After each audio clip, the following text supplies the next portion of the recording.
We see ourselves as the lab rats, the originals. The first to throw our baseball caps in the air as the last note of our Michigan Night song rang through the old gym. The first to attempt the challenging 8th grade project, where we expressed our passion throughout the halls. The first 8th grade class to spend our year in the new school, as our pictures will go up on the wall and remain there until Hillel inevitably renovates yet again. 9 years for some 8, some 7 or 6, even a class of first. In 4th grade, being in choir meant being cool. When we sang the chocolate song, no one was comparable to the unbelievable Ruach choir. My solo consisted of maybe 4 words, 2 of them being Reese's Pieces. Yet, I felt so proud when I went up on stage, even if I almost missed it. Today, you remain in choir, for we don't always stick together. Some have left Hillel during our years, while others have joined our class of firsts. Crushes that have lasted years, friendships that have stopped short, trendsetters and trend followers. For years it was Uggs, for years it was Lululemons. Surprisingly, at one point, guys are more into their shoes than girls. Oh, what will be next? Way back when Bakugan was our favorite game, until we turned to our many years of wall ball. At lunch in 2nd grade, our food trading system was on point, and everybody wanted some of Tanya's spaghetti tacos.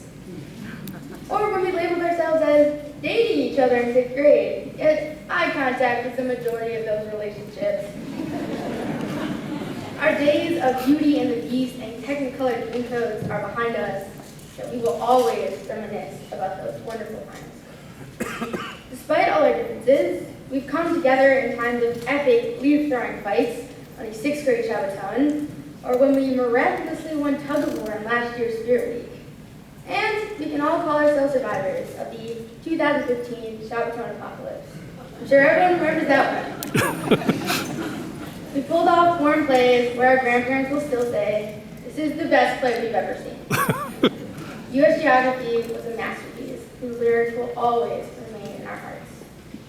Together, we have grown up, some faster than others. We've grown collectively taller, yet always staying a few inches below Aviva and Jonah. 2012, 5th grade, and an epic battle of the books went down like this. The noticeable novels and the rockin' readers were neck and neck at the end. Each team had put forth full effort, and no matter how bad the team names were, we still feel incredible pride for them. But when it came down to it, the rockin' readers had conquered the battle by 4 points. Cheers went up, and we had won a cold $10 gift card to Barnes & Noble. I remember this being one of the most dramatic yet equally exciting moments that my 5th grade self had ever experienced. But it wasn't that I could get 2/3 of a book at Barnes & Noble that made me feel so This school had shaped a real battle in my mind, and the only way to win was to work as a team. Now, I know, that sounds incredibly cheesy, but the Rockham readers prevailed by doing just that. Represent. The honor of winning this now seems quite silly, but that was a glorious moment at Hillel Day School for me.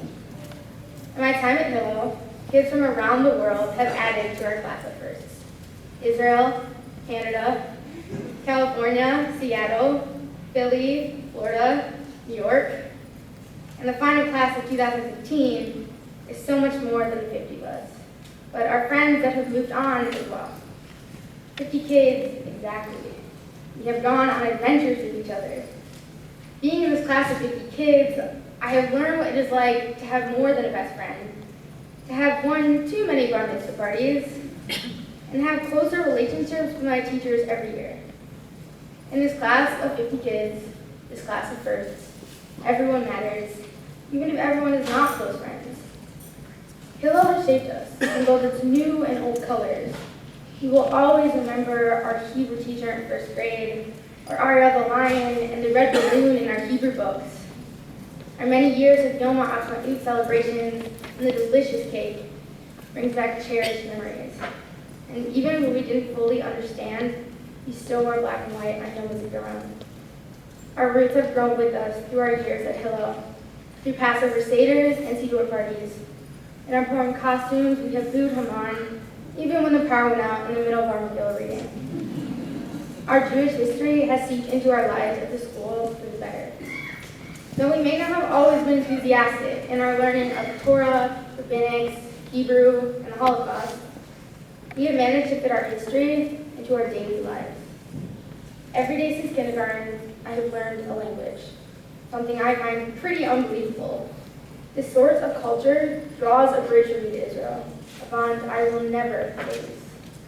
In a class of 50 kids, where we have traveled around the world, I have learned so much more about Judaism than I could have imagined. When I sit and read on my computer about the concepts and rules of being kosher, sure, I gain knowledge. But when I go on a week trip with friends who are more observant than myself, I learn what it truly means to have respect for others. Roughly 2 months ago, we ventured through the streets of Tel Aviv, exploring the astonishing colors and languages of the show, the modern styles of the Israeli stores, and drinking the coffee that, sadly enough, had hazelnuts in it. Though all 3 girls with nut allergies managed to all have allergic reactions, this small bump in the road never stopped us. If you ask the majority of the grade what their memoir for Israel was about, it would be the key moments that make them smile every time they think of our trip. We went as a class of less than 50, but we had to leave 2 behind. We left for Israel on home, but came back more together than we've been since kindergarten. We rafted in the Jordan River, we climbed Masada, we went to the Kotel twice. And though these things may be the most cliche to speak of, those were the memories written down, the ones that still bring smiles to our faces. In Israel, I learned that a life does not stop and start again, it simply continues differently. After we returned from Mount Herzl, Ahmad Adi was surprised to hear that the majority of our group, OGB, had a strong feeling, an urge that made us want to join the Israeli Defense Forces, to protect Israel in any way possible, the way so many had done in our past. This trip never stopped, even with some inconvenient allergic reactions. It continued and only got better along the way. In Mrs. Schraub's class, I always look forward to when we would learn about Torah. She made me want to learn about my past. In Mrs. Lippman's class, I was forced to speak Hebrew all day, and though I hated this at the time, it was genius. Mrs. Borowski made me adore writing poetry. Mrs. Sterling taught me all I need to know about how to truly listen to somebody.